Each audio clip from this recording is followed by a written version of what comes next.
mengikuti, bahkan mengejar kita, saudara. Ya, jangan mencari kekayaan. Nah itu ya, tujuan hidupnya jelas kan? Jangan cari kekayaan, tetapi tujuan hidup kita menjadi apa sudah? Serupa dengan Kristus. Ya, jadi ini mesti dibuang ya. Pikiran kita, kita ingin kaya. Ya, siapa yang tidak ingin kaya, sudah kita perlu uang, ya. Tetapi jangan menjadi tujuan hidup kita mencari kekayaan itu, sudah, ya. Karena mencari kekayaan, mengejar kekayaan akan menenggelamkan kita.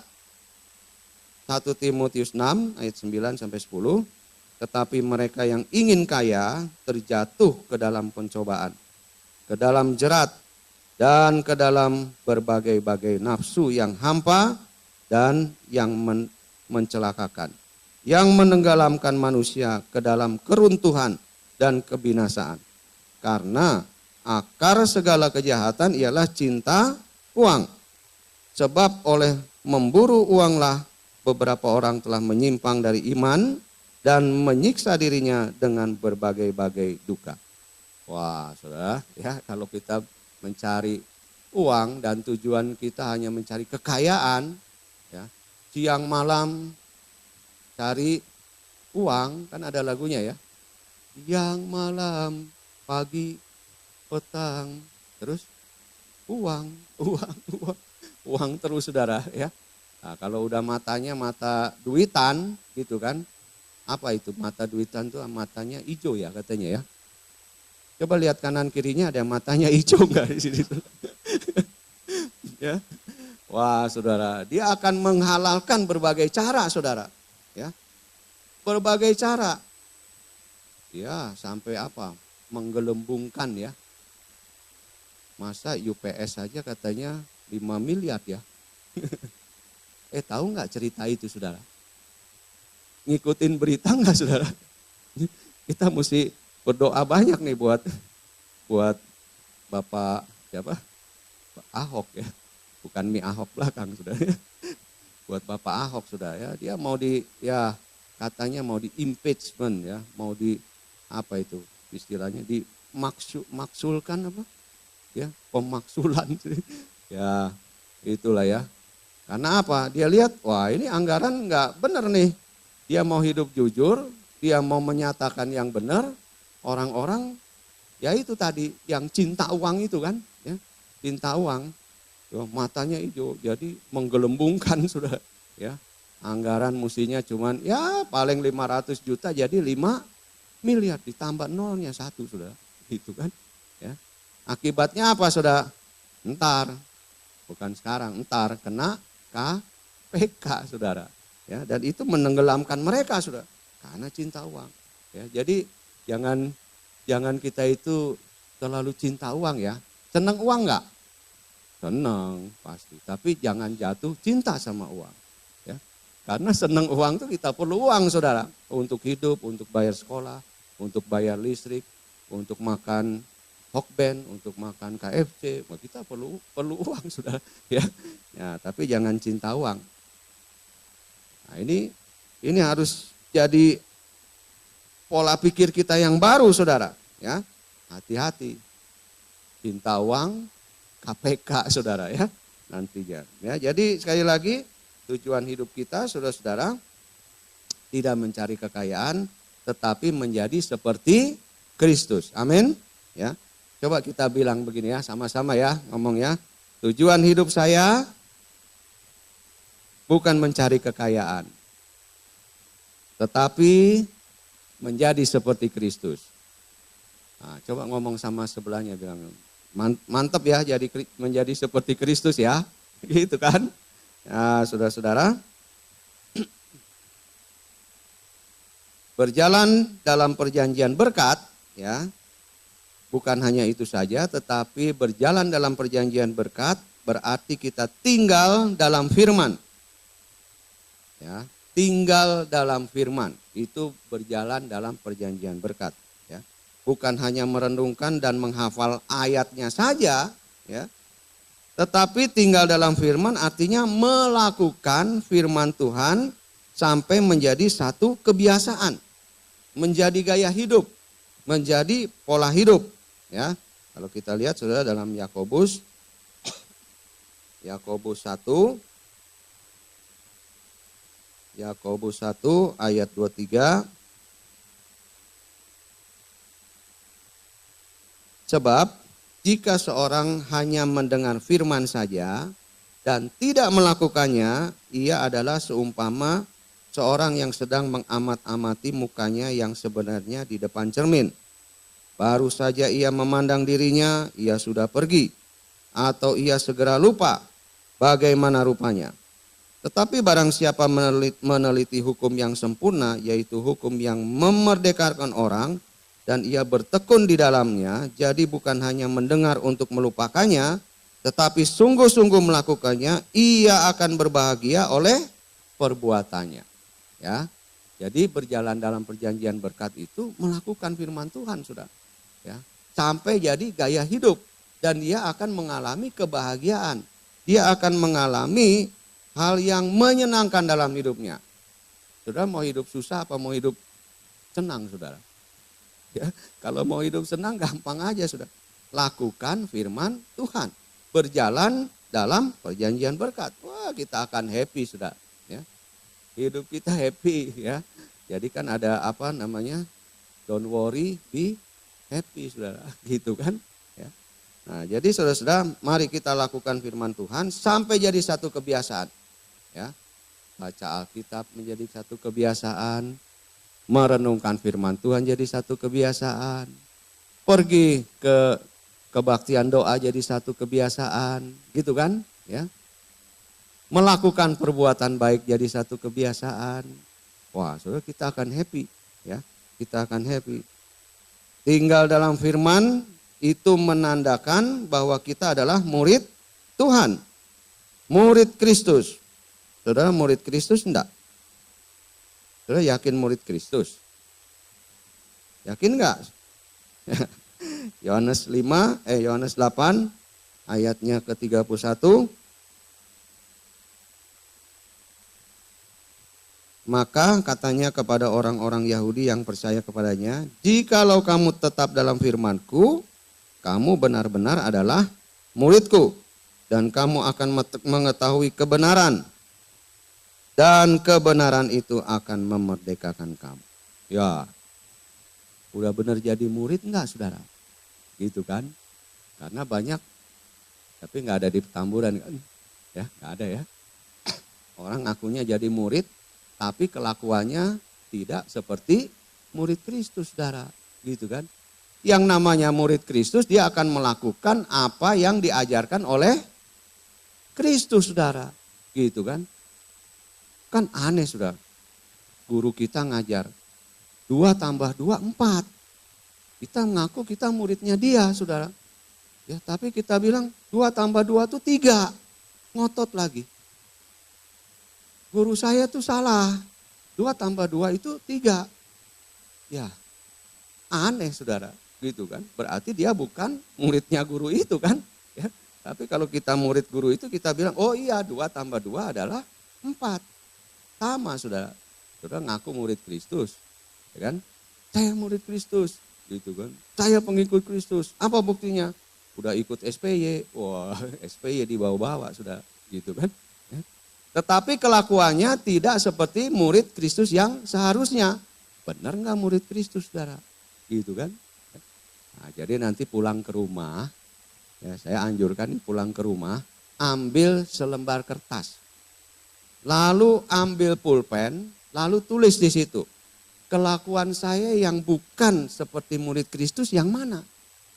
Udah catat ya. Tapi jujur nih, catat. Ya, saya masih merokok, saya masih berbohong.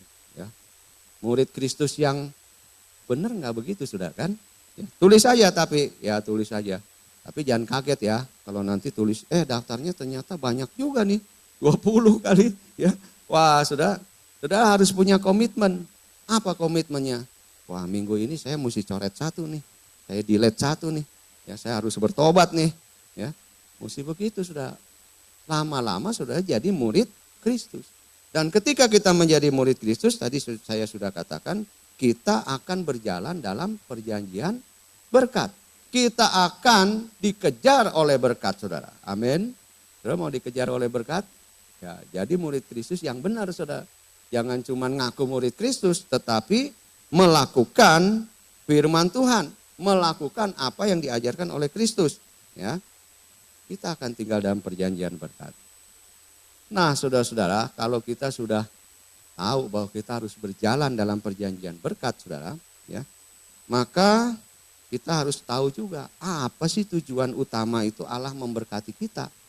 Apa tujuannya? Kita ini diberikan berkat yang melimpah. Apa tujuannya Allah memberikan perjanjian berkat itu bagi kita, saudara? Ya. Nah, kalau kita lihat, saudara, dalam Kejadian 22, kita lihat ya, kita baca ya. Kejadian 22 ayatnya yang ke-16.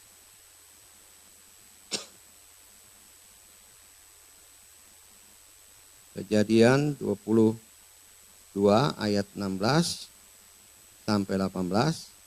Katanya, aku bersumpah demi diriku sendiri, demikianlah firman Tuhan. Karena engkau telah berbuat demikian dan engkau tidak segan-segan untuk menyerahkan anakmu yang tunggal kepadaku, ini bicara soal Abraham, maka aku akan memberkati engkau berlimpah-limpah dan membuat keturunanmu sangat banyak seperti bintang di langit dan seperti pasir di tepi laut. Dan keturunanmu itu akan menduduki kota-kota musuhnya. Oleh keturunanmu lah semua bangsa di bumi akan mendapat berkat karena engkau mendengarkan firman-Ku. Ya. Jadi saudara-saudara, tujuan dari Allah membuat perjanjian berkat itu dengan Abraham adalah supaya Abraham itu keturunannya menjadi banyak dan menduduki kota-kota, menguasai kota-kota. Dan melalui keturunan itu banyak bangsa diberkati. Artinya apa, saudara? Allah ingin Abraham menjadi berkat, saudara. Ya. Jadi bukan hanya memberkati, tetapi Allah ingin supaya Abraham menjadi berkat bagi banyak bangsa, saudara. Allah memberkati kita berlimpah-limpah juga untuk apa, saudara? Untuk melaksanakan misi Allah, yaitu menjadi berkat bagi kota dan bangsa.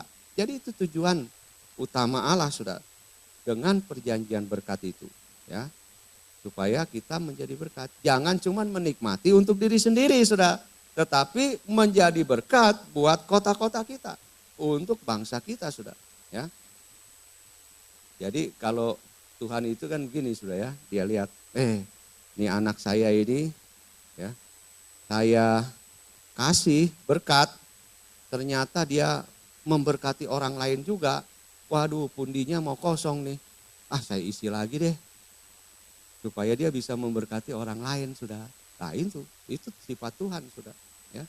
Tetapi kalau kita itu pelit, kita itu tidak mau memberkati orang lain, lalu apa, saudara? Ya Tuhan memang isi pundinya itu, tapi ya nggak kosong-kosong. Kapan dikasih berkat yang baru, saudara, sama Tuhan? Ya kan? Tetapi kalau pundi kita kosong, mau kosong, Tuhan kasih berkat baru lagi, saudara. Dan berkat yang baru itu biasanya apa, saudara? Lebih fresh, lebih segar, gitu kan? Saudara mau minum susu basi, saudara? Nggak mau kan? Ya, misalkan kita ini punya susu, ya susu, lalu udah nggak mau dikasih, kita nggak suka susu, ya mungkin anak kita yang, tapi kita simpan sendiri, ya lama-lama apa, saudara? Basi, saudara, ya kan? Diminum bikin sakit perut, saudara, gitu kan? Ya, tetapi kalau ya kasih minum orang lain, diisi baru lagi, segar terus, sudah berkat kita terus apa ya, terus segar, ya. Nah, jadi saudara-saudara, itu tujuan utama, ya. Kalau Tuhan memberikan perjanjian berkat pada Abraham dan juga kepada kita, supaya dengan berlimpah-limpahnya harta kita, kita melaksanakan misi Allah, yaitu menjadi berkat bagi kota dan bangsa kita, ya. Nah, jadi saudara-saudara, ada dua macam harta yang dapat kita gunakan. Ya, kalau kita dapat harta, kita dapat kekayaan dari Tuhan, ada dua macam harta yang dapat kita gunakan. Yang pertama, saudara-saudara, harta yang dipakai untuk pemuasan diri. untuk kepentingan diri sendiri, untuk keegoisan kita sendiri, saudara. Ya, coba kita lihat, saudara. Yakobus, kembali lagi kepada Yakobus. Ya, Yakobus 5 ayat yang pertama sampai ke-6. Jadi sekarang, hai kamu orang-orang kaya, menangislah dan merataplah atas sengsara yang akan menimpa engkau. Kekayaanmu sudah busuk dan pakaianmu telah dimakan ngengat. Emas dan perakmu sudah berkarat, dan karatnya akan menjadi kesaksian terhadap kamu dan akan memakan dagingmu seperti api. Kamu telah mengumpulkan harta pada hari-hari yang sedang berakhir. Sesungguhnya telah terdengar teriakan besar karena upah yang kamu tahan dari buruh yang telah menuai hasil ladangmu dan telah sampai ke telinga Tuhan semesta alam. Keluhan mereka yang menyabit panenmu. Dalam kemewahan kamu telah hidup dan berfoya-foya di bumi. Kamu telah memuaskan hatimu sama seperti pada hari penyembelihan. Kamu telah menghukum bahkan membunuh orang yang benar dan ia tidak dapat melawan kamu. Wah, saudara-saudara, ya, jadi itu harta yang dipakai untuk pemuasan diri. Ya, apa yang dilakukan sudah? Mengambil hak orang lain. Itu ayat 4 ya, mengambil hak orang lain. Ya, mestinya gaji karyawan kita misalkan berapa ya? Ambillah taruh 1 juta gitu ya. Tapi kita potong sudah. Alasannya banyak aja ya. Oh, untuk ini kamu potong ya, kamu dapat 500 saja. Wah, saudara, ini kan mengambil hak orang lain. Ya. Itu yang dilakukan, saudara, oleh orang yang mengejar kekayaan. Ya. Oleh orang yang apa itu? Matanya itu mata duitan. Ya. Nanti lihat deh orang-orang yang hijau matanya. Ya. Dia suka mengambil hak orang lain, saudara. Ya. Hidup mewah. Boleh nggak hidup mewah? Ya sebetulnya sih boleh-boleh aja, sudah. Tapi kalau hidup mewahnya begini, lihat nih, gua nih, lu mah nggak ada apa-apanya. Nih gua lihat nih. Nah itu yang salah, saudara, gitu kan. Ya Tuhan kasih kekayaan pada kita untuk dinikmati kok, betul nggak? Ya. Tapi kalau udah lihat nih gua, lu mah nggak ada apa-apanya. Nah ini yang salah, saudara. Namanya som, saudara. Ya, sombong ya. Itu yang dibenci oleh Tuhan, saudara. Ya. Hidup mewah dan foya-foya, gitu kan. Foya-foya, di mana sudah foya-foya? Wow, tiap hari karaoke, wow, gitu kan. Ketangkep apa? Polisi lagi ngisep apa itu? Ganja, saudara. Lagi nyuntik ya. Itu foya-foya, saudara, gitu kan. Ya. Foya-foya tuh hidup yang apa sih, saudara? Boleh nggak hidup enak? Boleh, saudara. Tapi kalau udah foya-foya itu yang salah, gitu kan. Tuhan tidak menghendaki, ya kan. Mengambil hak orang lain, hidup mewah, foya-foya. Memakai uang untuk menghukum dan membunuh orang. Wah, saudara, ini lebih sadis lagi. Ada nggak yang begitu? Ada, saudara. Ya, pakai orang, ini gue bayar. Lu sumpahin tuh tokonya biar nggak laris. Wah gitu ya. Atau dia pakai orang, gue bayar ya. Lu obrak-abrik tuh tokonya. Wah ini membunuh orang, saudara. Ya, mencelakakan orang, memakai orang untuk menghukum. Nah itu harta yang dipakai untuk pemuasan diri, saudara. Dan kalau kita melakukan itu, maka saudara-saudara, kita akan mengalami ya, harta yang dimiliki orang yang demikian itu akan busuk, sudah. Kalau busuk bisa dipakai nggak? Nggak bisa, sudah, dibuang kan? Ya, hartanya jadi busuk, sudah. Dimakan ngengat, pakaiannya dimakan ngengat, sudah. Nggak bisa lagi menikmati kemewahan kekayaannya itu, saudara. Ya kan? Berkarat, emas katanya bisa berkarat, saudara. Kan aneh, saudara. Tapi kalau orang yang demikian, emasnya itu bisa berkarat, sudah. Artinya apa? Nggak ada lagi gunanya. Ya, dia akan menjadi penyakit. Wah, saudara. Hartanya itu saking foya-foyanya itu makan tidak apa, sudah? Terjaga. tiap hari makan B4 saudara. Wah, benar-benar babi banget itu kan. B4 saudara. Ya. Waduh, saking enaknya itu kan samcannya itu, waduh saudara ya. Foya-foya ya. Dia nggak jaga diri saudara. Punya uang buat makan yang enak saudara. Ya. Besok-besok darah tinggi saudara. Diabetes ya. Lama-lama stroke saudara. Waduh, cilaka, ini jadi daging, jadi penyakit saudara. Ya kan? Dan harta yang demikian ini akan menjadi sia-sia dan akan dimusnahkan oleh Tuhan. Itu yang pertama ya, tipe orang pertama menggunakan hartanya untuk pemuasan diri. Tetapi saudara-saudara ada tipe yang kedua, harta yang dipakai untuk memuliakan Tuhan dan untuk mempersiapkan kedatangannya saudara. Memuliakan Tuhan, hartanya dipakai untuk memuliakan Tuhan. Ya, ada orang-orang yang, waduh dia senangnya itu menghias gereja saudara. Ya. Wah gereja kurang ini ya, yuk kita bikin. Ya, ayo kita pasang lampu kayak gini sudah ya. Ayo kita ya ada rencana katanya, ayo kita bikin apa? Kasih ganti ini pakai LED saudara, biar bagus ya. Lalu orang berpikir, wah hambur-hamburkan duit dong, gitu kan? Ayo kita Natal bikin meriah, ya ngapain bikin Natal meriah? Mending kita bantu orang miskin. Ya, tetapi sudah itulah memang cara kita memuliakan Tuhan kan, ya kan? Memuliakan Tuhan dengan harta kita saudara. Ya Natal misalkan ya, Natal. Ada yang berpendapat, wah jangan mewah-mewah lah gitu kan. Tetapi sebetulnya Natal yang mewah itu sampai di mal-mal itu dibangun pohon terang yang besar-besar itu sebetulnya apa saudara?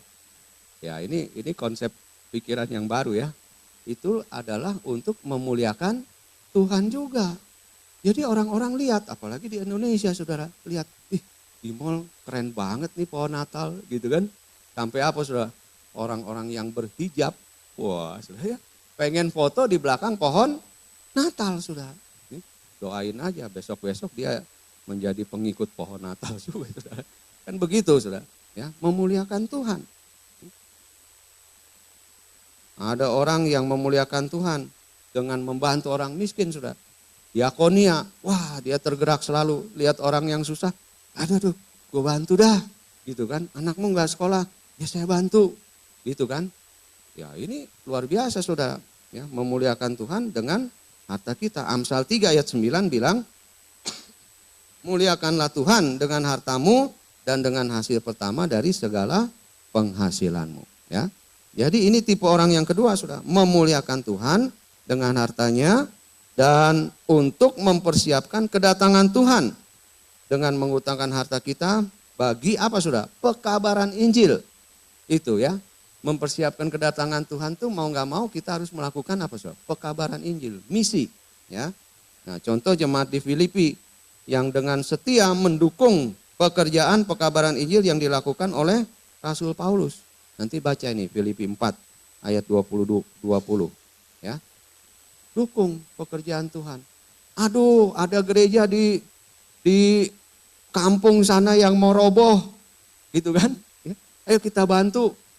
Wah, atau ada tenaga misi yang lagi merintis gereja, ya. Yang saya pernah cerita ya waktu itu ya, yang siapa itu? Ridwan Sinaga itu kan, ya, di daerah Sukabumi sana. Dari kampung nggak ada Kristennya. Sekarang udah ada Kristennya, wah ini yang mesti didukung nih, pekabaran Injil, tenaga-tenaga misi seperti itu saudara. Ya. Nggak pelit saudara untuk pekerjaan Tuhan. Nah jadi saudara-saudara, di gereja kita ini kan punya proyek ya. Masih ingat mungkin 2 tahun lalu dan kita mau lakukan lagi tahun ini, kita punya proyek 5P5 saudara. Ya, 5P gitu kan, ya 5 program sudah. Yang pertama itu 5 menit setiap hari berdoa untuk jiwa-jiwa dan pekabaran Injil, itu ya. P yang kedua, 5 yang kedua adalah 5P ya judulnya ya. Yang kedua adalah 5 gereja baru akan didirikan. Wah, kita punya rencana 5 gereja sudah ya. Dan saya Saya bersyukur bahwa gereja kita kan sudah buka cabang lagi sudah, yang di daerah Gunung Sindur sana sudah, ya kan? Masih perlu sedikit dah untuk apa? Untuk melunasinya sudah ya. Masih perlu kira-kira 20 juta, kita akan lunasi rumah itu. Itu jadi pos PI kita sudah, bakal jadi jemaat kita sudah, cabang kita yang baru sudah. Ya, ada gereja kita, cabang kita di Batam saudara. Ya, ini rencana mau digusur karena dia di tanah negara, mau digusur sudah. Waduh, kesian pendetanya lagi bingung sudah. Mau taruh di mana ini jemaat kalau digusur? Ya, tapi puji Tuhan dia udah dapet tanah. Lalu ini mau bangun saudara, mau cepat dibangun ya. Ya barangkali sebulan 2 bulan lagi digusur sudah. Kita mau cepat bantu dia sudah. Ya kan? Nah ini program kita 5P saudara. 5 gereja. Ada 50 tenaga misi yang kita mesti bantu saudara. Ya hari ini sudah sampai kurang lebih 20 tenaga misi saudara. Ya puji Tuhan. Ya, kita perlu saudara, kalau ada yang mau, saya juga mau bantu tenaga misi ini. Ya, ini yang tadi saya bilang Ridwan ini belum kita kirim sudah, belum dapat sponsornya ya. Tapi nanti kalau sudah tergerak, saya mau jadi sponsor dia nih. Ya.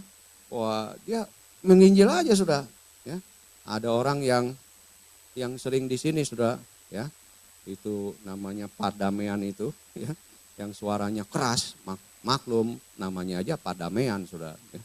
Jadi dari Korea sana kan. Oh, jadi dia itu tiap minggu itu melayani di orang Baduy saudara. Ya. Kan banyak orang katanya melayani Baduy, orang Baduy. Tapi kan cuma setahun sekali datang, setahun 2 kali. Nah kalau dia tiap hari saudara, ya itu yang perlu disokong ya. Disokong untuk apa? Dia tetap eksis di sana saudara. Ya. Jadi 50 tenaga misi ini. Nah itu contoh dari mempersiapkan kedatangan Tuhan dengan menggunakan harta kita bagi pekabaran Injil saudara. Ya. Dan apa saudara akibatnya? Ketika kita memakai harta kita itu untuk kemuliaan Tuhan, untuk pemberitaan Injil, maka kita akan menikmati perjanjian berkat. Ya, ketika kita paham tujuan utama perjanjian berkat dan melakukannya dengan benar dan setia, saudara. Ya, Amsal 3 ayat 10. Maka lumbung-lumbungmu akan diisi penuh sampai melimpah-limpah. Dan bejana pemerahanmu akan meluap dengan air buah anggurnya. Wow, ini sudah bukan hanya diisi cukup penuh, tapi sampai melimpah-limpah, saudara. Oh, luar biasa, saudara. Siapa yang tidak ingin mengalami berkat seperti itu? Itu yang namanya dikejar berkat, saudara. Ya, sampai melimpah-limpah. Ya. Gunakan harta kita untuk kemuliaan Tuhan, untuk pekabaran Injil, saudara. Dan bahkan saudara-saudara, jemaat di Filipi itu, ya, jemaat di Filipi itu, ketika mereka mendukung pelayanan misinya Paulus, maka Paulus bilang begini dalam Filipi 4 ayat 19, Allahku akan memenuhi segala keperluanmu menurut kekayaan dan kemuliaannya dalam Kristus Yesus. Memenuhi segala keperluanmu. Enggak pernah kekurangan, saudara. Enggak pernah negatif, ya. Kondisi keuangan kita enggak pernah minus, enggak pernah negatif, saudara. Mengalami kelimpahan. Karena apa, saudara? Menggunakan harta kita dengan benar. Karena itu, saudara-saudara, biarlah kita mau berjalan dalam perjanjian berkat, ya, menjadi murid Kristus yang setia, melakukan firman Tuhan. Kalau hari-hari ini mungkin di antara kita belum mengalami perjanjian berkat itu dalam hidupnya, mari kita bertobat, saudara. Kita introspeksi diri kita, saudara, ya, tadi dengan menuliskan itu, ya, menuliskan gaya hidup kita yang bukan murid Kristus, gaya murid Kristus yang mana? Tulis saja, saudara. Nanti kita akan sadar sendiri. Dan kita perlu bertobat, saudara. Bertobat dari kesalahan kita. Kita berjalan dalam perjanjian berkat. Kita mengalami perjanjian berkat di dalam kehidupan kita. Siapa yang mau mengalami perjanjian berkat dalam hidup? Haleluya. Ya. Karena itu saudara-saudara, mari pemain musik naik. Mari sama-sama kita bilang ya. Saya ucapkan, sudah ikuti ya. Siap? Ya. Bilang begini, saudara, Saya mau berjalan dalam perjanjian berkat. Saya mau memuliakan Tuhan dengan harta saya. Saya mau mempersiapkan kedatangan Tuhan dengan harta saya. Selamat mengikuti dan berjalan dalam perjanjian berkat. Haleluya. Mari kita bangkit berdiri saudara-saudara. Basuh aku dalam darah-Mu, anak domba. Dan sementara itu saya undang para pelayan Tuhan